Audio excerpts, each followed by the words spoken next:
Big shocking to Teenmar Mallanna. Party పెట్టిన రోజే తీర్మార్ మల్లన్నకి షాకు. ఏం షాక్? కరెంట్ షాక్ కొట్టిందా మామూలుకి? ఏమన్నా షాక్ అంటే ఎట్లా, ఏ రకంగా చెప్పరాదు మీరు? ఒకసారి ఇది వినిపించే ప్రయత్నం చేస్తా మిత్రులారా.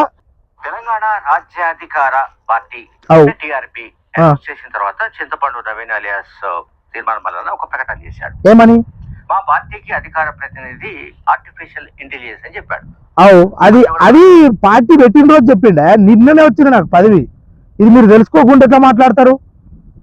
ఇప్పుడు పార్టీ పెట్టిన రోజు అప్పుడు మా వాళ్ళందరూ జమ కాలేదు కాబట్టి ఎవరెవరికి ఏమిద్దామనేది అప్పుడు తెలియక ఏదో ఆర్టిఫిషియల్ ఇంటెలిజెంట్ లో ఉన్న సమాచారం మేరకే మా అధికార ప్రతినిధి అని అన్నాడు.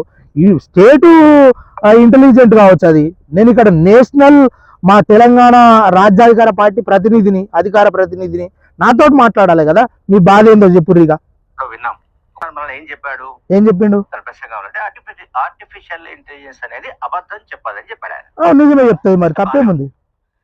అంటే బీఆర్ఎస్ కార్యకర్తలు కొంతమంది అసలు తీర్మానం మల్లన్న గురించి, చింతపండు నవీన్ గురించి ఆర్టిఫిషియల్ ఇంటెలిజెన్స్ ఏఐ ఏం చెప్తుందో చూద్దామని వాళ్ళు ఏఐకి అడిగారు. అడిగితే తప్పేముంది? అడగాలి. చింతపండు నవీన్ అలియాస్ తీర్మానం మల్లన్న ఏ సంగతి ఏందని అడిగారు. ఇప్పుడు నన్ను అడిగినా నేను చెప్తా కదా మా నాయకుడి గురించి. ఆర్టిఫిషియల్ ఇంటెలిజెంట్ దాకా పోవాల్సిన అవసరం ఏముంది? మా నాయకుడి గురించి నాకంటే ఎక్కువ తెలుసా ఆర్టిఫిషియల్ ఇంటెలిజెంట్ కి? లేకపోతే ఆయనతో ఏమన్నా ప్రయాణం చేసిందా? లేకపోతే ఆయన ఇంట్లో ఏమన్నా ఉన్నదా? లేకపోతే ఆయన అంగిలావు సిద్ధాంతం ఎత్తుకున్నప్పుడు ఉందా? లేకపోతే ఎప్పుడునే మొన్న వచ్చిన ఆర్టిఫిషియల్ ఇంటెలిజెంట్ పట్టుకొని మీరు ఈ రకమైన వీడియోలు చేసుకుంటే ఏం మాట్లాడుతున్నావు విందాం.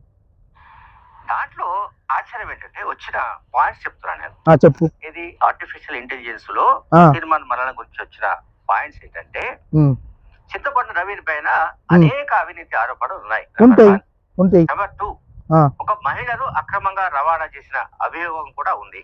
ఉన్నదా? నెంబర్ 3, రాష్ట్రంలో అనేక ప్రాంతాల్లో, తెలంగాణలో అనేక ఒక మహిళనంటే పేరేమన్నా తెలుసా మీకు? పేరు తెలిసిన వాడిని పక్కకు పెట్టి పేరు తెలియని వాళ్ళు ఎవరో ఒకలంటే అయిపోతా. అదే మా వాడు కదా ఆరోపణలు చేసినట్టే ఉంది కదా మీ కథ.